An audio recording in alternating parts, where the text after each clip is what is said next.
ನಮಸ್ಕಾರ ಸ್ನೇಹಿತರೆ, ಈಗ ಲೈಸ್ಗೆ ಸ್ವಾಗತ.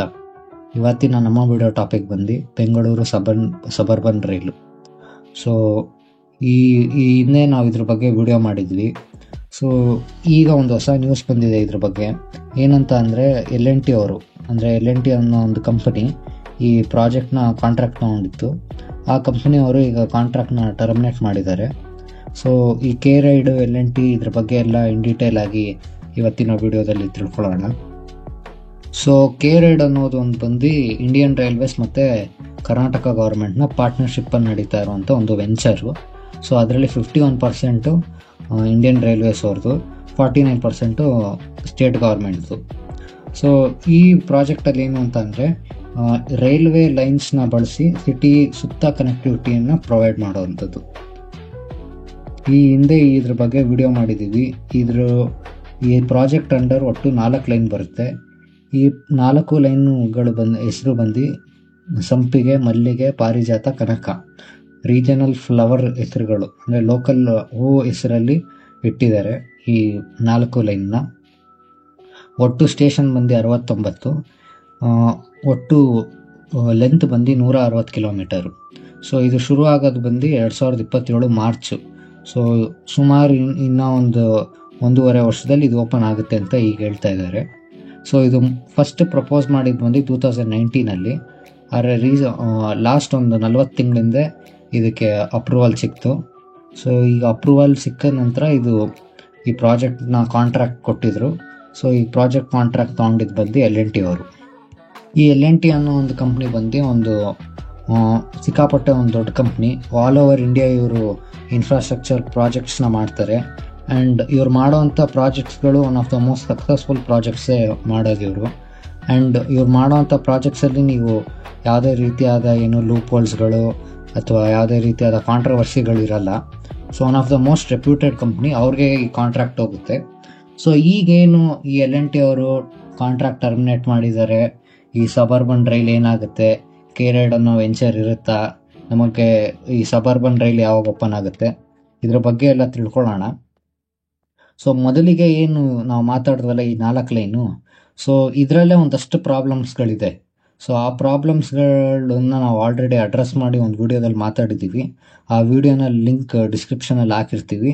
ಆ ವಿಡಿಯೋನ ಹೋಗಿ ನೋಡಿ.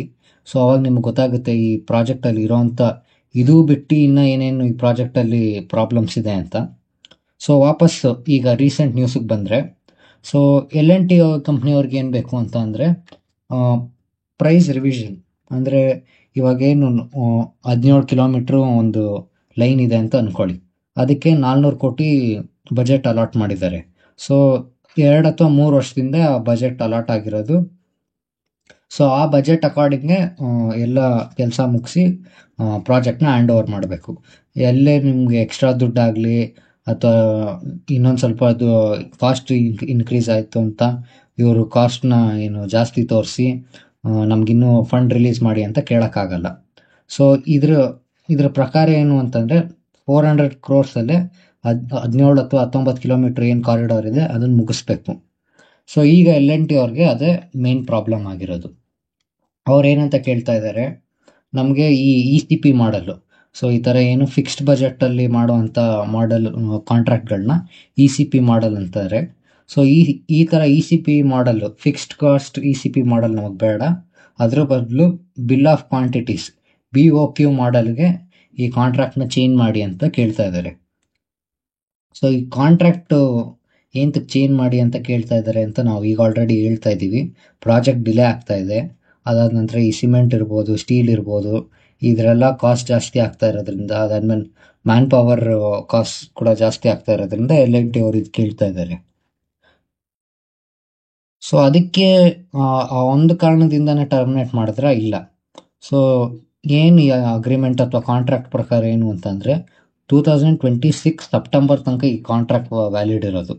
ಸೊ ಇವರು ECP ಮಾಡಲ್ ಏನಿದೆ 2026 ಸೆಪ್ಟೆಂಬರ್ ತನಕ ಇವರು ECP ಮಾಡಲ್ ಅಂಡರೇ ಇರಬೇಕು. ಸೊ ಆದ ಕಾರಣದಿಂದ ಅವರು ಇಲ್ಲ, ನಾವು ಈ ಕಾಂಟ್ರಾಕ್ಟ್ನ ಅಥವಾ ಏನು ಈ ಅಗ್ರಿಮೆಂಟ್ನೇ ನಾವು ಟರ್ಮಿನೇಟ್ ಮಾಡ್ತೀವಿ ಅಂತ ಟರ್ಮಿನೇಟ್ ಮಾಡಿದ್ದಾರೆ. ಸೊ ಈಗ ಕೆ ರೈಡ್ ಅವ್ರು ಏನಂತ ಹೇಳ್ತಾ ಇದ್ದಾರೆ L&T ಅವ್ರ ಮೇಲೆ ಅಂತ ಅಂದರೆ, ಈ ಏನು ಅಗ್ರಿಮೆಂಟ್ ಸೆಪ್ಟೆಂಬರ್ 2026 ತನಕ ಇದೆ. ಸೊ ಆದ ಕಾರಣದಿಂದ ಈ ಥರ ಏನು ಮಿಡ್ ಅಗ್ರಿಮೆಂಟಲ್ಲಿ ಈ ಥರ ಏನು ಡಿಮಾಂಡ್ ಮಾಡಂಗಿಲ್ಲ L&T ಅವರು. ಅದಾದ ನಂತರ L&T ಅವರಿಂದಾನೇ ಡಿಲೇ ಆಗ್ತಾ ಇರೋದು. ಬೇಗ ಡಿಸೈಡ್ ಮಾಡಿಲ್ಲ ಅವರು. Slow designing. ಅದಾದ ನಂತರ ಫ್ರೀಕ್ವೆಂಟಾಗಿ ಪ್ರಾಜೆಕ್ಟ್ ಮ್ಯಾನೇಜರ್ಸ್ನ ಅವಾಗವಾಗ ಚೇಂಜ್ ಮಾಡೋದು. ಅದಾದಮೇಲೆ ಪ್ರಾಪರಾಗಿ ರಿಸೋರ್ಸ್ ಆಗಲಿ ಸ್ಟಾಫ್ ಆಗಲಿ ಇಟ್ಕೊಳ್ಲಿಲ್ಲ ಅವರು. ಆದ ಕಾರಣದಿಂದ ಈ ಡಿಲೇಸ್ ಎಲ್ಲ ಆಗ್ತಾ ಇರೋದು ಅಂತ K-RAID ಅವ್ರು ಹೇಳಿದ್ದಾರೆ. ಸೊ ಇವಾಗ ಈ ಪ್ರಾಜೆಕ್ಟ್ ಏನಾಗುತ್ತೆ, ಈ ಕಾಂಟ್ರಾಕ್ಟ್ ಏನಾಗುತ್ತೆ ಅದೆಲ್ಲ ಗೊತ್ತಾಗೋದು ಯಾವುದ್ರ ಮೂಲಕ ಅಂದರೆ ಸೆಟಲ್ಮೆಂಟ್ ಕಮಿಟಿ ಮೂಲಕ. ಸೊ ಈ ಕಾಂಟ್ರಾಕ್ಟಲ್ಲೇ ಒಂದು ಇಂಟರ್ನಲ್ ಸೆಟಲ್ಮೆಂಟ್ ಕಮಿಟಿ ಅಂತ ಇತ್ತು. ಅವರು ಈ ಡಿಸ್ಪ್ಯೂಟ್ಗೆ ಒಂದು ಸೊಲ್ಯೂಷನ್ನ ಕೊಟ್ಟು ಸೊ ಈ ಎಲ್ಲ ಇಶ್ಯೂಸ್ನ ರೆಫರ್ ಮಾಡಿ ಓಕೆ ಇವ್ರಿಗೇನು ಪ್ರಾಬ್ಲಮ್ಮು ಒಂದು ಅಗ್ರಿಮೆಂಟ್ ಬರೋಂಗೆ ಮಾಡ್ತಾರೆ ಅಂತ ಹೇಳ್ತಾ ಇದ್ದಾರೆ. ಸೊ ಇದರಿಂದ ಜನರಿಗೇನು ಎಫೆಕ್ಟ್ ಆಗುತ್ತೆ ಅಥವಾ ಜನರಿಗೇನು ಇಂಪ್ಯಾಕ್ಟ್ ಆಗುತ್ತೆ ಅಂತಂದರೆ ಇನ್ನೂ ಡಿಲೇ ಆಗುತ್ತೆ. ಇವಾಗ ಆಲ್ರೆಡಿ ಸುಮಾರು ಡಿಲೇ ಆಗ್ತಾ ಇದೆ ಎಲ್ಲ ಪ್ರಾಜೆಕ್ಟ್ಸು. ಮೆಟ್ರೋ ಡಿಲೇ ಆಗ್ತಾ ಇದೆ. ಮೆಟ್ರೋ ನಾವು ಮಾಡಿರೋ ವಿಡಿಯೋ ಪ್ರಕಾರ ಲಾಸ್ಟ್ ಇಯರ್ ಡಿಸೆಂಬರ್ಗೆ ಎಲ್ಲೋ ಲೈನ್ ಓಪನ್ ಆಗಬೇಕಿತ್ತು, ಇನ್ನೂ ಓಪನ್ ಆಗ್ತಾ ಇಲ್ಲ. ಈ ಮಂತಲ್ಲಿ ಆಗುತ್ತೆ ಅಂತ ಹೇಳ್ತಾ ಇದ್ದಾರೆ. ಸೊ ಹತ್ತತ್ರ 8 ತಿಂಗಳು ಡಿಲೇ ಆಗಿದೆ. ಸೊ ಅದೇ ರೀತಿ ಈ ಪ್ರಾಜೆಕ್ಟ್ ಕೂಡ ಡಿಲೇ ಆಯಿತು ಅಂದರೆ, ಈ ಪ್ರಾಜೆಕ್ಟ್ ಮಾಡ್ತಾ ಇರೋದೇ ಬೈಯಪ್ಪನಹಳ್ಳಿಯಿಂದ ಚಿಕ್ಕಬಳ್ಳಾಪುರ, ಅಂದರೆ ಸಿಟಿ ಒಳಗಡೆ. ಸಬರ್ಬನ್ ಅಂದರೆ ಸಿಟಿಯ ಬೇರೆ ಟೌನ್ಗಳು ಕನೆಕ್ಟ್ ಆಗಬೇಕು. ಅದಾಗದೇ ಬರೀ ಏನು ಈ ಸಿಟಿ ಒಳಗಡೆ ಕನೆಕ್ಟಿವಿಟಿಗೆ ಆಲ್ಮೋಸ್ಟ್ 3-4 ಇಯರ್ಸ್ ಆಗ್ತಾ ಇದೆ. ಈ ಸಬರ್ಬನ್ ರೈಲು ಇನ್ನು ಟೌನ್ಸ್ಗೆಲ್ಲ ರೀಚ್ ಆಗೋದಕ್ಕೆ ಇನ್ನೂ ಲೇಟ್ ಆಗುತ್ತೆ. ಅದಾದ ನಂತರ ಅಕೌಂಟೆಬಿಲಿಟಿ ಕಮ್ಮಿ ಆಗುತ್ತೆ. ಈ K-RAID ಅವರು L&T ಅವ್ರ ಮೇಲೆ ಬ್ಲೇಮ್ ಮಾಡ್ತಾರೆ, L&T ಅವರು K-RAID ಮೇಲೆ ಬ್ಲೇಮ್ ಮಾಡ್ತಾರೆ. K-RAID ಒಳಗೆ 2 ಏನು ಬಾಡಿ ಇದೆ. ಮೊದಲನೇದು ಬಂದು ಇಂಡಿಯನ್ ರೈಲ್ವೇಸು, ಎರಡನೇದು ಬಂದು ಕರ್ನಾಟಕ ಸ್ಟೇಟ್ ಗೌರ್ಮೆಂಟು. ರೈಲ್ವೆ ಅವ್ರು ಜಾಗ ಕೊಡಲಿಲ್ಲ ಅಂತ ಸ್ಟೇಟ್ ಗೌರ್ಮೆಂಟ್ ಅವ್ರು ಹೇಳ್ತಾರೆ. ಸ್ಟೇಟ್ ಗೌರ್ಮೆಂಟ್ ಅವ್ರು ಕೆಲಸನೇ ಮಾಡ್ತಾ ಇಲ್ಲ ಅಂತ ಇಂಡಿಯನ್ ರೈಲ್ವೇಸ್ ಅವ್ರು ಅಂತಾರೆ. ಈ ಥರ ಈ K-RAID ಅನ್ನೋ ಪ್ರಾಜೆಕ್ಟ್ನ ಒಂಥರ ಎಲ್ಲೂ ಅಕೌಂಟೆಬಿಲಿಟಿನೇ ಇಲ್ಲ ಈ K-RAID ಅನ್ನೋ ಪ್ರಾಜೆಕ್ಟಲ್ಲಿ. ಆ ಥರ ಆಗುತ್ತೆ. ಈ ರೀತಿ ಇಂಡಿಯನ್ ರೈಲ್ವೇಸ್ ಅವರು ಸ್ಟೇಟ್ ಗೌರ್ಮೆಂಟ್ ಮೇಲೆ ಬ್ಲೇಮ್ ಮಾಡೋದು, K-RAID ಅವರು L&T ಮೇಲೆ ಬ್ಲೇಮ್ ಮಾಡೋದು, L&T ಅವರು K-RAID ಮೇಲೆ ಬ್ಲೇಮ್ ಮಾಡೋದು. ಇದರಿಂದ ಪ್ರಾಜೆಕ್ಟ್ಗೂ ಯೂಸ್ ಆಗಲ್ಲ, ಜನರಿಗೂ ಯೂಸ್ ಆಗಲ್ಲ, ಪ್ರಾಜೆಕ್ಟ್ ಸುಮ್ಮನೆ ವೇಸ್ಟ್ ಆಗುತ್ತೆ. ಸೊ ಇದನ್ನು ಪರ್ಫೆಕ್ಟ್ ಎಕ್ಸಾಂಪಲ್ ಈ ಥರ ಜಾಯಿಂಟ್ ವೆಂಚರ್ಗಳಲ್ಲಿ ಸಕ್ಸಸ್ಫುಲ್ಲಾಗಿ ನಡೀತಾ ಇರೋದು ಅಂತಂದರೆ ಅದು ನಮ್ಮ ಮೆಟ್ರೋ PMRCL. ಈಗ ರೀಸೆಂಟಾಗಿ ಫೇರ್ ಜಾಸ್ತಿ ಆದಮೇಲೆ ಸ್ಟೇಟ್ ಗೌರ್ಮೆಂಟು ಸೆಂಟ್ರಲ್ ಗೌರ್ಮೆಂಟು ನೀವು ಜಾಸ್ತಿ ಮಾಡಿದ್ದು ಅಂತ ಇದು ಮಾಡ್ತಿದ್ದು ಬಿಟ್ಟರೆ, ಇಲ್ಲಿವರೆಗೂ ಯಾವುದೇ ರೀತಿಯಾದ ಡಿಸ್ಪ್ಯೂಟ್ ಇಲ್ದಲೆ ಬರ್ತಿದ್ದಂಥ ಸಂಸ್ಥೆ ಅದು. ಸೊ BMRCLನ ನೋಡ್ಕೊಂಡು ಈ K-RAID ಇರ್ಬೋದು ಅಥವಾ ಬೇರೆ ಯಾವ ಜಾಯಿಂಟ್ ವೆಂಚರ್ಗಳಿದೆ, ಅದೇ ಥರ ನಡೆದ್ರೆ ಜನರಿಗೂ ಒಳ್ಳೆಯದಾಗುತ್ತೆ. ಅದಾದ ನಂತರ ಆ ಪ್ರಾಜೆಕ್ಟು ತುಂಬ ಸಕ್ಸಸ್ಫುಲ್ಲಾಗಿ ನಡೆಯುತ್ತೆ.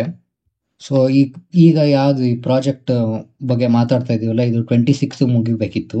ಈಗ ಆಲ್ರೆಡಿ 1 ವರ್ಷ ಡಿಲೇ ಆಗುತ್ತೆ ಅಂತ ಇದ್ದಾರೆ, ಅಂದರೆ 2027. ಸೊ ಅಲ್ಲಿಂದ ಇನ್ನೂ ಎಷ್ಟು ಡಿಲೇ ಆಗುತ್ತೋ ಗೊತ್ತಿಲ್ಲ. ಸೊ ಈ ಥರ ಡಿಲೇ ಆಗ್ತಾ ಬಂತು ಅಂದರೆ ಜನರಿಗೂ ಯೂಸ್ ಆಗಲ್ಲ, ಈ ಕಡೆ ಪ್ರಾಜೆಕ್ಟು ಸಕ್ಸಸ್ಫುಲ್ ಆಗಲ್ಲ, ಈ ಕಡೆ ಕಂಪ್ನಿಗೂ ಒಳ್ಳೇದಾಗಲ್ಲ. ಸೊ ಈ ಕಾರಣದಿಂದ ಏನು ಅಂತ ಅಂದರೆ ಬ್ಲೇಮ್ ಮಾಡ್ಕೊಳ್ಳೋದ್ಕಿಂತ ಎಷ್ಟು ಬೇಗ ಆಗುತ್ತೋ ಅಷ್ಟು ಬೇಗ ಜನರಿಗೆ ಇನ್ಫ್ರಾಸ್ಟ್ರಕ್ಚರ್ ಪ್ರಾಜೆಕ್ಟ್ಸ್ನ ಮಾಡಿ ಕೊಡೋದ್ರಿಂದ ಜನರಿಗೂ ಒಳ್ಳೆಯದು, ಗೌರ್ಮೆಂಟ್ಗೂ ಒಳ್ಳೆಯದು, ಪ್ರಾಜೆಕ್ಟು ಸಕ್ಸಸ್ಫುಲ್ಲಾಗಿ ನಡೆಯುತ್ತೆ. ಸೊ ಇದು ಇವತ್ತಿನ ವಿಡಿಯೋ. ಮುಂದಿನ ವಿಡಿಯೋದಲ್ಲಿ ಸಿಗೋಣ. ಧನ್ಯವಾದಗಳು.